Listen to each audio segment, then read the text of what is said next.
আসসালামু আলাইকুম। আমি বিশাল একটি পদ্ম ফুলের বাউলে আছি। জীবনে বড় একটি আশা ছিল আমাদের প্রত্যেকটা মানুষেরই যে আমরা পদ্ম ফুলের পাতায় একটু চিড়ে দই খাবো। পদ্ম ফুলের পাতায় হয়তো অনেকেই চিড়ে দই খেয়েছেন, আমি চিড়ে দইটা খাবো। আরেকটু ব্যতিক্রম, হয়তো আর কেউ খেয়েছে কিনা আমাদের জানা নাই। এটা শখের বসে, আপনারা ভিডিওটি না শুনে শেষ পর্যন্ত অবশ্যই থাকবেন এবং শেষ পর্যন্ত দেখে একটা মন্তব্য জানাবেন। এখন ফুল দেখে দিশেহারা মিস্টার পিপল পাইছো? হ্যাঁ পাইছি ভাই, একটা পাইছি। আমি এখন নামছি, যেটা বলেছিলাম আপনাদের যে চিড়ে দই অনেকে খেয়েছেন, আর আমরা এই চিড়ে দইটা খাবো একটু ব্যতিক্রম ভাবে। জীবনের একটা স্বাদ, জানি না পৃথিবীর কেউ এভাবে খেয়েছেন কিনা। ঠিক আছে, আসছে তো। ওকে ওকে, অনেক ধন্যবাদ। আপনার কথা বলছি, এই পদ্মর পাতাটা ইনশাল্লাহ খাবো। একটু পরিষ্কার করে নি, পাতাটা একটু পরিষ্কার করে নিচ্ছি। আমি এটাই খাবো। চামচটা দাও। দাও, এদিক দাও, এদিক আমার কাছে দাও। এটা হচ্ছে গিয়ে চিড়ে। আমি পদ্মের পাতায় এই যে ফুল এখানে নিচ্ছি, আমি এখানে খাবো ইনশাল্লাহ। চামচটা দেন ভাই, চামচটা দেন। এটি হচ্ছে গিয়ে অরিজিনাল দই। আমরা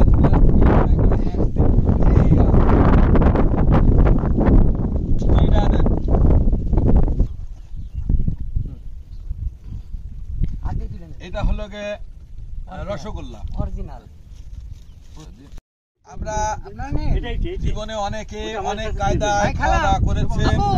আমরা বিসমিল্লাহির রহমানির রহিম, এটা বড় স্বপ্ন ছিল যে পদ্ম ফুলের মাঝখানে দাঁড়িয়ে পদ্মের পাতায় চিড়ে দই মিষ্টি খাবো এবং সেই পাতাটা অক্ষত থাকবে। তাই পাতাটা না ছিঁড়ে, এই দেখুন আমি একদম এই যে রেখে দিয়েছি, পাতাটা না ছিঁড়ে সেখানে আমি এটা ডাইনিং বানাই নিয়েছি, নিয়ে খাচ্ছি। এটা আমার জীবনে অনেক দিন ধর কল্পনা ছিল। আমার সফর সঙ্গীরা অনেকে আছে, এখানে দেখতে পাচ্ছেন আমার বড় ভাইরা। আমার একটা মাদি ভাই আছে, খুবই ভালো মাছ ছেলে, এর আগেও আসছিলাম। হাত পা দুটো নাড়াই দেন সব।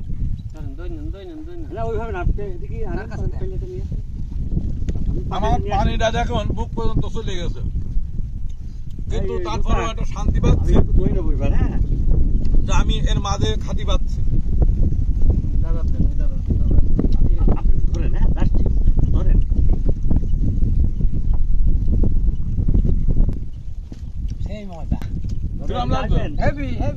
ভাই কেমন অনুভব করছেন?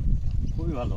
আপনি দাদা জাহিদ ভাই কেমন অনুভব করছেন? স্বাস্থ্যসম্মত খাবার, খুবই সুন্দর, খুবই সুন্দর, খুবই সুন্দর, অসাধারণ অনুভূতি। ভাইস্তে এরকম আমার পাশে দই চিড়া। ভাই হ্যালো ভাই, একটা মিষ্টি দেন না ভাই প্লিজ। আমরা এই দই চিড়া এবং মিষ্টি ছবি আমার ইতিমধ্যে আমি খাওয়া শেষ করতে পেরেছি। ওকে দাদা, আলহামদুলিল্লাহ ভাই সিটা দেন। খুবই স্বাচ্ছন্দ্য বোধ করলাম। এবার আমার আজ খবর সঙ্গীরা কিভাবে খাদ্য সেগুলো আপনাদের মাঝে একটু তুলে ধরে। কোন পরিবেশে তারা আহার করছে? এখন বেলা 3:30 বাজে, আর তারা এই জায়গা বসে খুবই স্বাচ্ছন্দ্যের সাথে তৃপ্তিদায়কভাবে পদ্ম ফুলের সাথে পদ্ম ফুলের পাতায় খাবার খাচ্ছে। আলহামদুলিল্লাহ। ফুলের মাঝে পদ্ম পাতায় চিড়ে দই খাচ্ছ, এটা কোনোদিন খেয়েছো এর আগে? আমি এর আগে কখনো খাইনি, প্রথম। তুমি এই যে পদ্ম ফুলের মাঝে যে পদ্ম পাতায় চিড়ে দই খাচ্ছ, এটা এর আগে কোনোদিন খেয়েছো? এবং পদ্ম ফুলের সাথে খাচ্ছ। আচ্ছা, আপনিও তো খাচ্ছেন দেখছি, তা আপনি কি এই পরিবেশে এইভাবে পদ্ম ফুলের সঙ্গে পদ্ম পাতা খেয়েছেন এর আগে? না, জীবনের প্রথম খাচ্ছি এবং খুব খুব প্রাউডি ফিল করছি, গর্ববোধ করছি যে আসলে আমি আচ্ছা বড় ভাই, আপনি এইরকম পরিবেশে পদ্ম ফুলের সাথে পদ্ম পাতায় এভাবে চিড়ে দই কখনো খেয়েছেন? না কখনো খাইনি, এই প্রথম, আজ প্রথম। দাদা, আপনি তো নৌকার মাঝি, জি। তা আপনার নৌকায় তো অনেকেই ওঠে, তা আপনি কি এই পরিবেশে এমন ভাবে কোনোদিন কারো খাওয়া দেখেছেন? এটা আসলে না জানি কত মজাদায়ক, এইভাবে কখনো কাউকে দেখিনি পদ্ম ফুলের ভিতরে এইভাবে বসে খাবার। আচ্ছা, এটাই প্রথম মনে হচ্ছে, তাই না আপনার দেখা? আচ্ছা, ধন্যবাদ। যাই হোক, আমি এতক্ষণ যাই পাগলামো করি আর যেটাই করি এটা মনের আবেগে করেছি, বিবেকে করি নাই। বিবেক জাগ্রত হয়ে এখন দেখছি আমি আরো ভালো কাজটাই করেছি, কারণ পানির ভিতরে বুক সমান পানিতে লেবে পদ্মর পাতা না ছিঁড়ে তাতে চিড়ে দই অনেক দূর থেকে নিয়ে এসে খেতে পেরেছি। এটা আবেগ হলো, বিবেক হলো, এটা আমার জন্য খুব শান্তিদায়ক একটা মুহূর্ত গেল। সবাই আমার জন্য দোয়া করবেন। আর সুন্দর সুন্দর প্রাকৃতিক সৌন্দর্য ভিডিওগুলো উপভোগ করতে চাইলে আমার এই পেজটিতে অ্যাক্টিভের সঙ্গে থাকবেন। খুদা হাফেজ।